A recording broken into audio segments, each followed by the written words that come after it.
Welcome to Shambhu Sessions, a podcast of inspiring conversations with musicians, artists, and visionaries of our time. I'm your host, Shambhu, guitarist and composer, and today I'm honored to welcome Eugene Friesen, four-time Grammy Award-winning cellist, composer, conductor, and educator. Eugene has reimagined the role of the cello in modern music, from the nature-inspired soundscapes of the Paul Winter Consort to his intimate acoustic recordings, improvisation workshops, and performances. Eugene's work has expanded the expressive and emotional language of the instrument.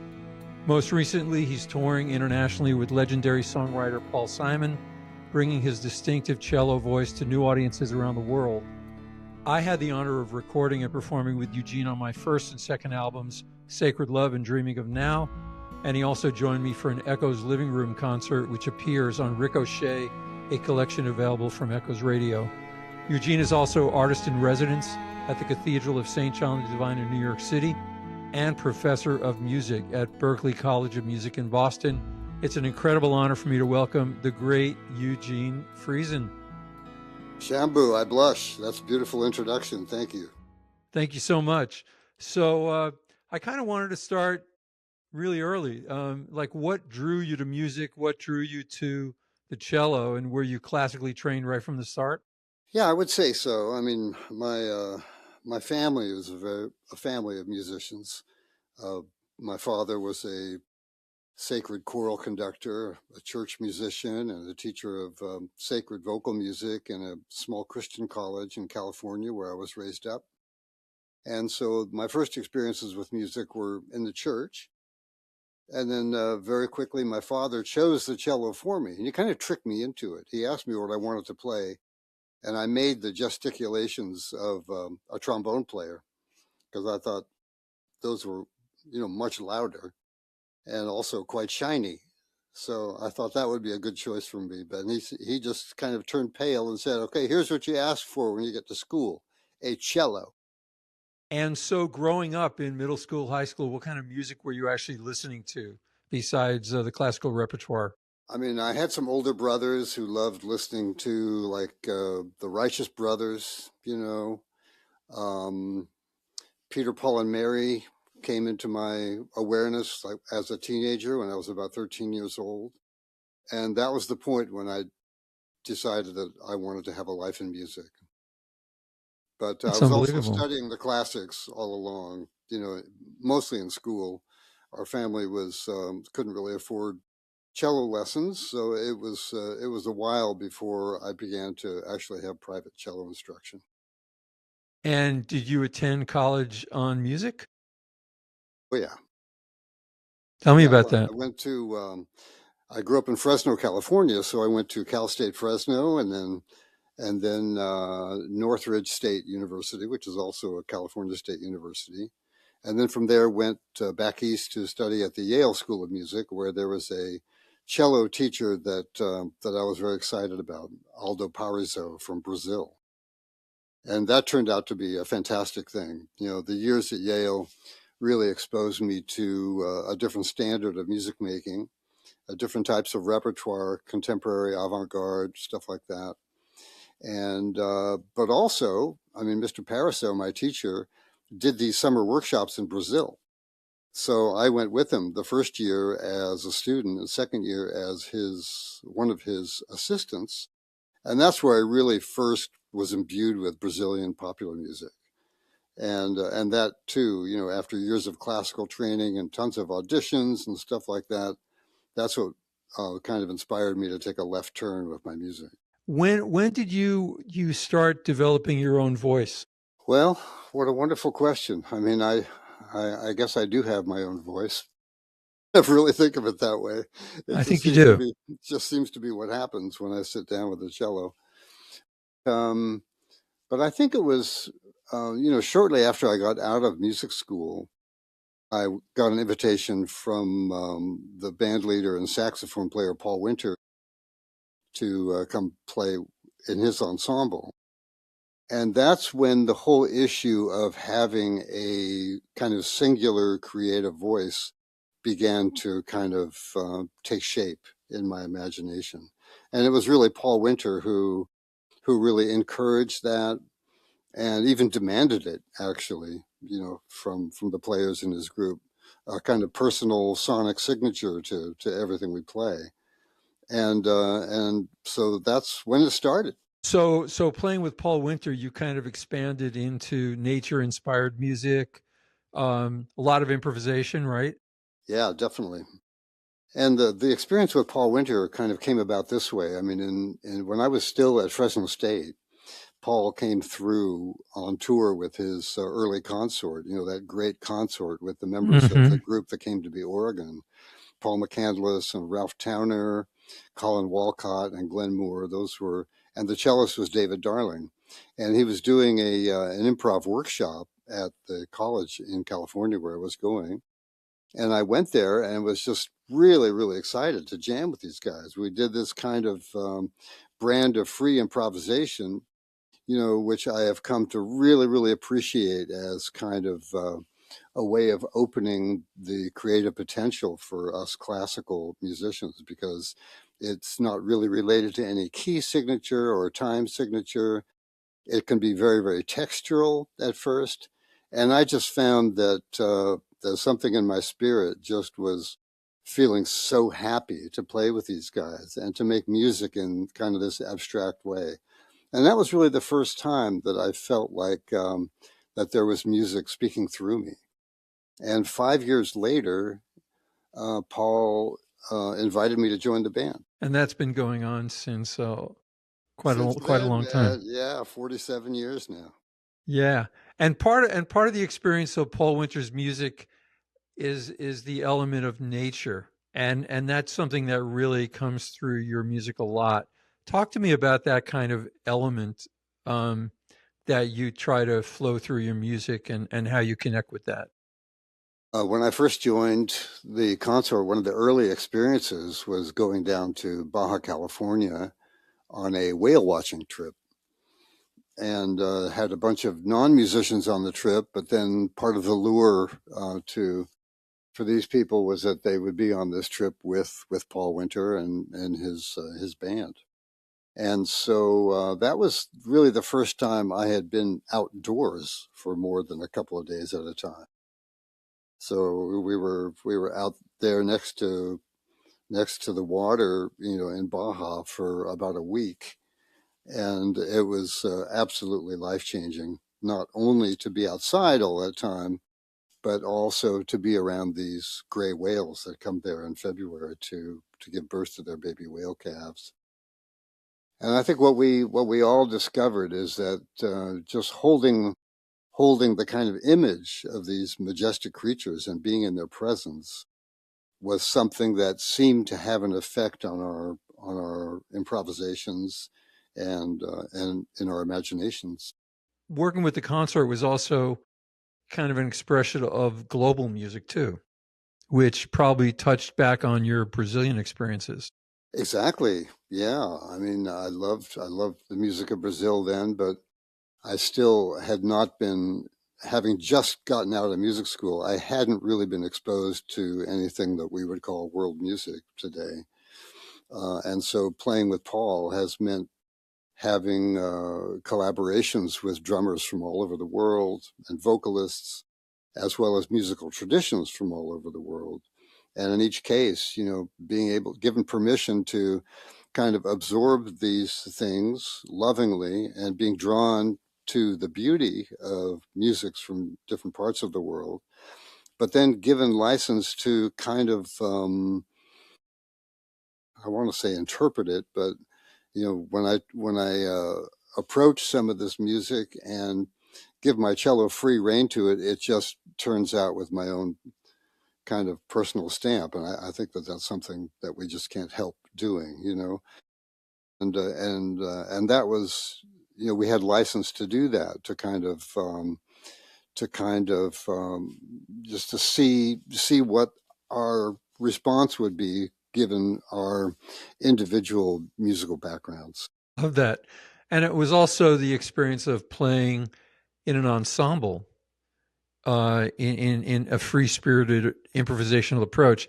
Tell me about that, listening, being present, the kind of awareness you need to function in that kind of ensemble.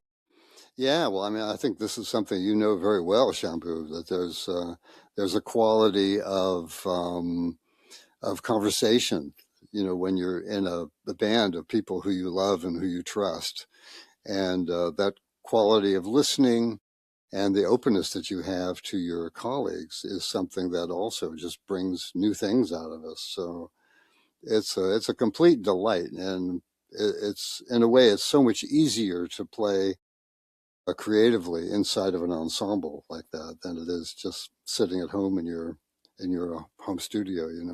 I bet, and I know it. I miss it actually. Um, so improvisation is a big part of your educational experience. You know what you teach. It's central to your music. It's central to your teaching. How do you kind of describe improvisation as a creative practice? I mean, for me, it's not only a creative practice, it's a bit of a spiritual practice. I find that the more kind of I can release my intention from what I'm playing, that the more surprising and the more authentic the sound is that comes out. And I learned this very early on, right out of music school, that when I was performing the repertoire that I worked so hard on, some of the great cello concertos and stuff like that, there was a quality of intention there that was so different from when I would listen to myself in free play mode. When I listen to myself improvising, and particularly, we've had this lifelong relationship with the Cathedral of St. John the Divine in New York City. And it's something that is a relationship with this massive cathedral in New York that began very early in my collaborations with Paul Winter. And so, and we've recorded, I don't know, 50 CDs in there at this point. But the sound in that cathedral has a kind of imprint on it, and it takes the sound of your instrument and of your ensemble, brings it up into this amazing perfume of light from the stained glass windows, the majesty of this, 100-yard long cathedral with more than 100-foot high ceiling in it and all the Gothic architecture. There's something that structure does to the sound that makes it almost so different from what you think you're playing. And so early on, I found myself listening to that sound and almost not having the awareness that I was making that sound. It was as if the sound was shaping itself in the space. And that is the kind of frame of mind that I love to summon, each time that I sit with my cello. And you put a lot of this into a book called Improvisation for Classical Musicians. Well, the pathway for me toward opening in this way, I think I always say that if I have any success doing this, then anybody can do it, because I came from a childhood full of fear and insecurity, um, and that kind of tension in your system makes it very difficult to really listen completely with an open way to what's going on around you. And I found in the process of improvisation was the first time that I was able to release some of that and really take in everything around me. So for me, it is not only a musical um, endeavor, but it's also a kind of transpersonal endeavor. It's something that has really changed me and given me the awareness that there is this beautiful current, that there's a current of beauty and energy that we can tap into. And if you've developed a certain language, in my case, playing cello, then that current of energy can flow through that. And that is what keeps me at it all these years, because I still think, there's a lot of beauty yet to be channeled. and that's what I'm hoping for every day. Yeah, I remember when I was starting out wanting to make my first album around 2008. I was going to Maui every year to just chill for a couple of weeks because I was also doing some high tech business. And I remember looking out at the ocean and going, boy, that whole ocean experience is random. The way the waves break, it's all random, but it seems perfect. And if I'm playing music, why do I need to conform to structures? Because everything I'm looking at this nature experience seems spontaneous nature. There's no human involvement, yet it feels perfect. It's random. It's perfect. And I thought maybe my musical expression needs to release from everything in the mind and just be random and its own perfect self in its raw form. And that's kind of what I've worked toward. And when I write, I record everything I do, and I just look for these ideas that came from that really pristine, pure place of connection with nature. I completely get that. And I think that something in that nature imagery, perhaps for you and sometimes for me, is something that gives a kind of consolation that helps us just to relieve the kind of constant day to day, hour to hour, minute by minute functioning of our overactive brains. If we could just relax a little bit, we can tune into this other current. Like when you're playing in these group performances, what kind of conversations are taking place beneath the surface of the music? Oh, beneath the surface of the music is, the joy of being together. It's a love for each other's families. It's what we had to eat before we walked out on stage. I mean, it's really just being in the moment that makes it happen. Okay. So you have collaborated with dozens of great artists, from Dave Brubeck and Toots Thielmans to Dream Theater and Paul Simon. What allows your musical voice to move so fluidly across genres?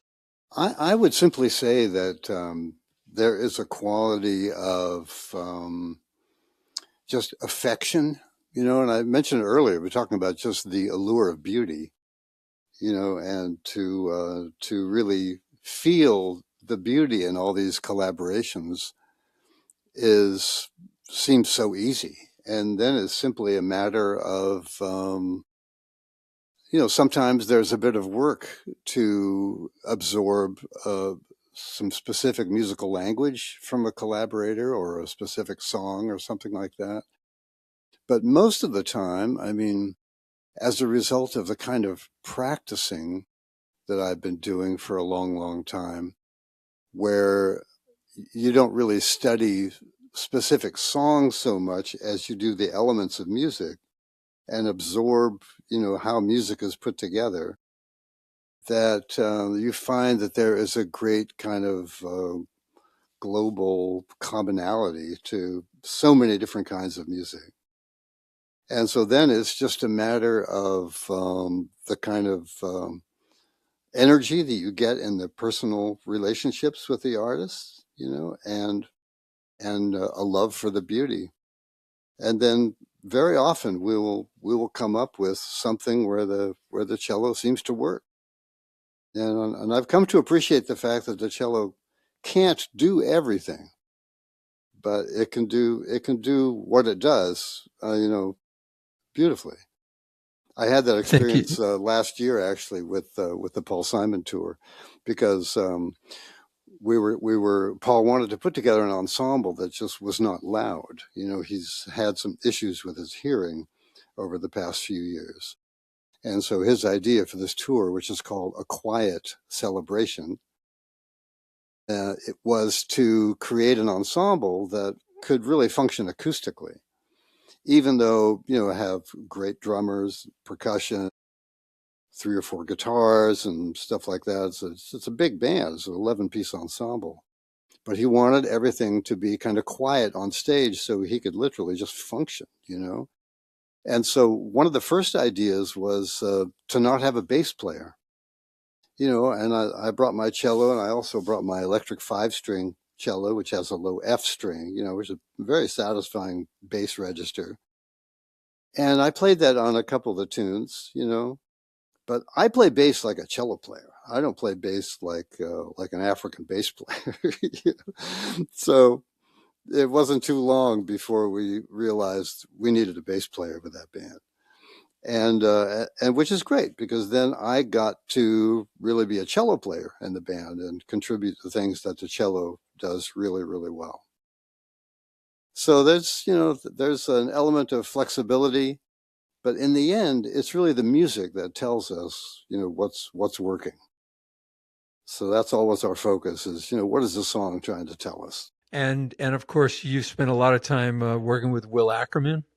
You guys live near each other in Vermont, right? We do. Yeah. How did you guys start that collaboration? Let's see. I think this was in 1986, and Will invited me to come do some tracks with the pianist Scott Casu. And we were recording up in Vermont.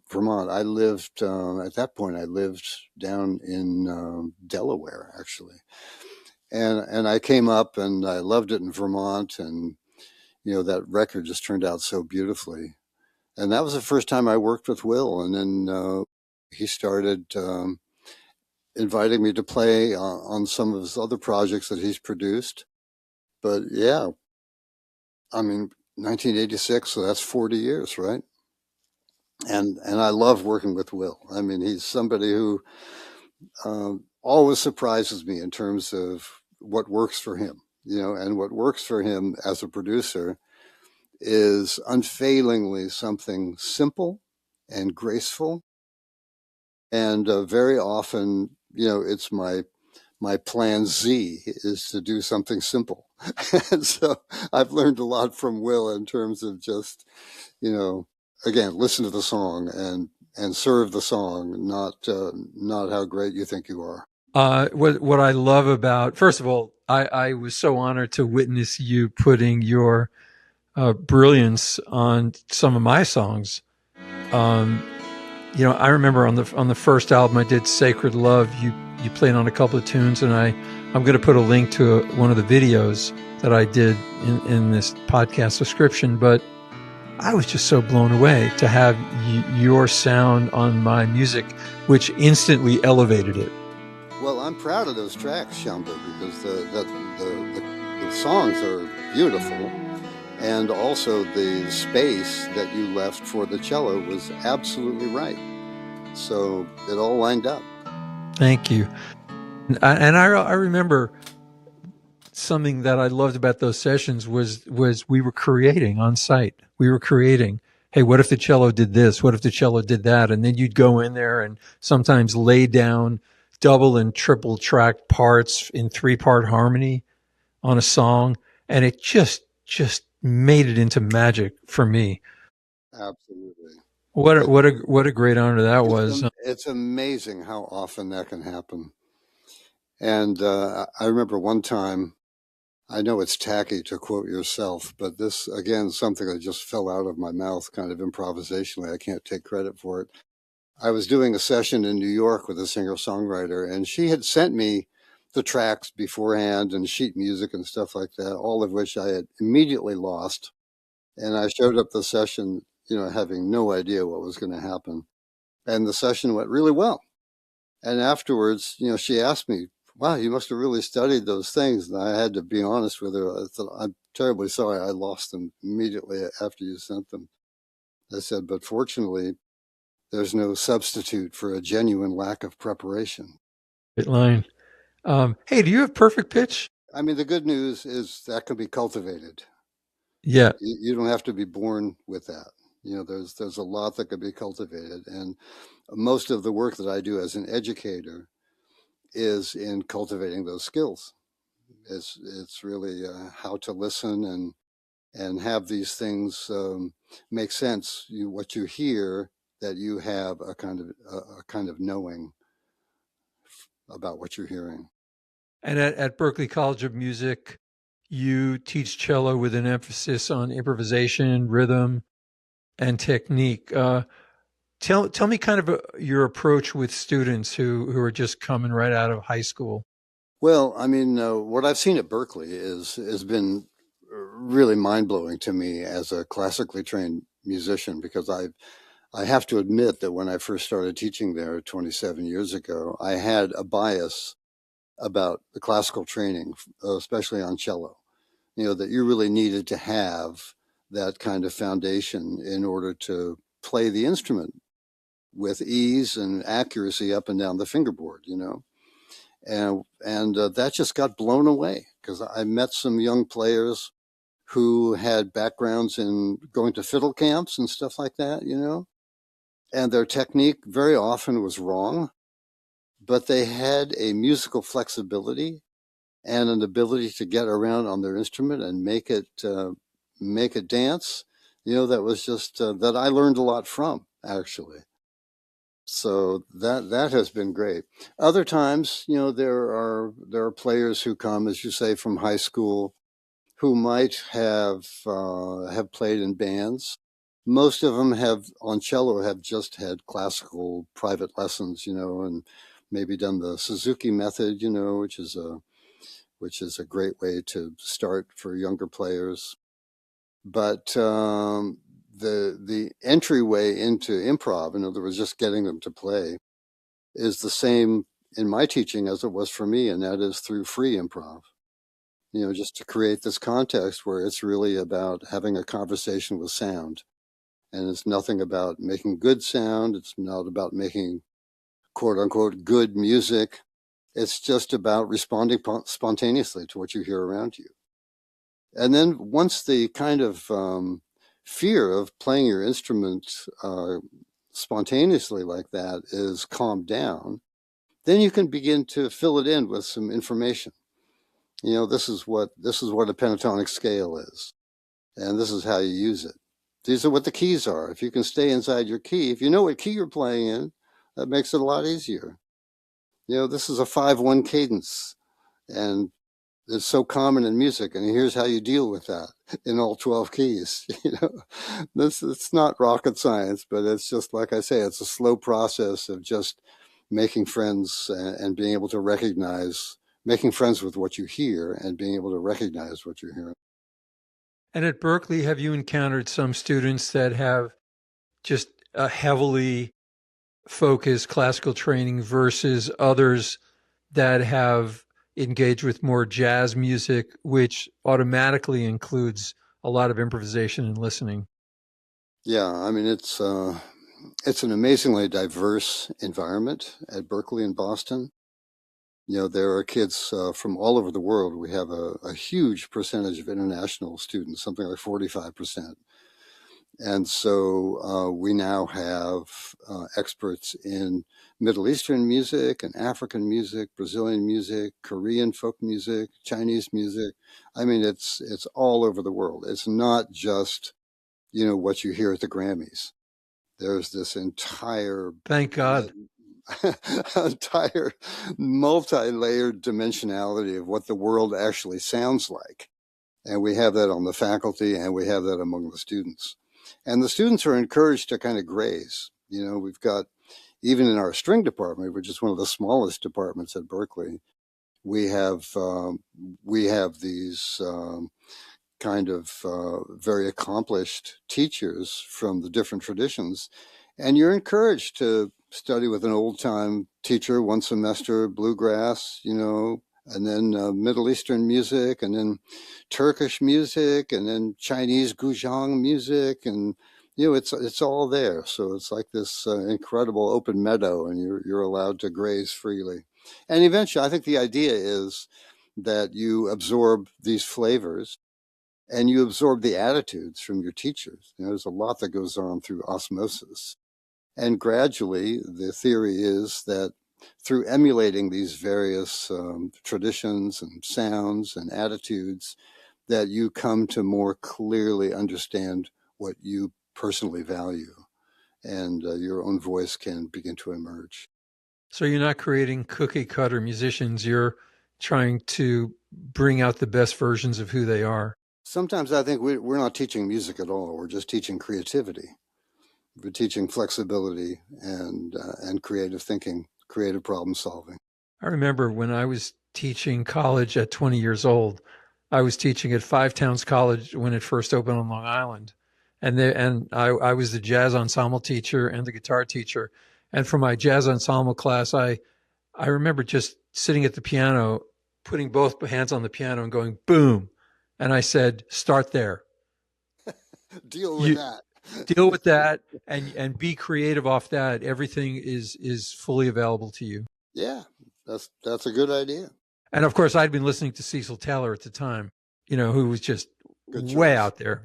Tell me about the Cello Man program. Cello Man, I mean, when I started playing with Paul Winter, I was 26 years old, and our audiences were mostly in their 20s and younger, and I was just so tickled because I was playing for people my own age, and we were having a blast. And I just discovered after some decades that I was still playing for people my own age. And our audience, just kind of continued to gray. I'm in that audience. And I remember one time I was kind of lamenting to my friend Paul Halley. I said, I really miss playing for young people. And he said, well, why don't you go play in some schools? And just like, that's what I needed to hear right then. So I started to look into it, and I developed a program for young listeners. And it turned into this program, Cello Man, which I developed with a brilliant educator and mask maker, Robert Faust, and with some direction from the Los Angeles Music Center, developed this show, which was where I played cello and electric cello, and also used some of Rob's masked characters to illustrate how the cello would be a completely different instrument from a different personality, even from an animal. How would a squirrel play the cello? How would a bear play the cello? And this was not only great just to play for young listeners. I always get a big charge out of it. I love kids. But also it was really important because living in Vermont at that time, I had a growing family, and I wasn't in a city, so there wasn't a lot of local work. So this became a bit of a cottage industry. So for a period of about, 6 or 7 years, I did thousands of shows all over the United States in schools and, festivals for children and stuff like that. Fantastic. And even now you offer improvisational master classes at the university level, right? Yeah, I've done workshops all over. And in terms of your current work, albums, I love Trio Globo with Glenn Velez and Howard Levi. Levy or Levi? Levy. Levy. Yeah. What was the spark behind that project? I was playing with Glenn, and Glenn Velez, is a legendary frame drum player. I played with Paul Winter for years, and has been a huge influence on my playing and on my music. And for years, when we would get to a town, I was in the habit of going to the hotel and sleeping, but Glenn would always go to the venue and practice.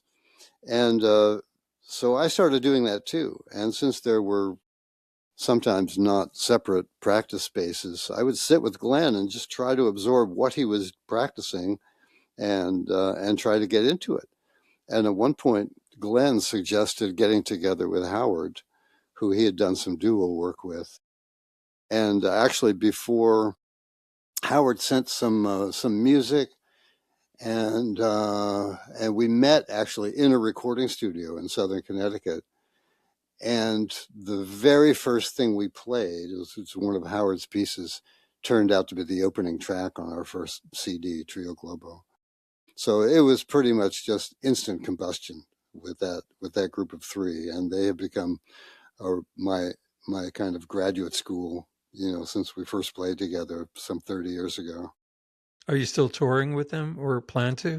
Plan to. Yeah. We don't do real tours, but we have a gig, Bunch of concerts. sometimes a handful of concerts each year. Yeah. You put out something called the Essential Collection on your website, which are key recordings with an extraordinary range of collaborators. Tell me about that. Well, I mean, it's been just so amazing to have the opportunity to record some of my own music over the course of time. And these things were always possible from a financial point, from an economic point of view, because I was doing a lot of live performing.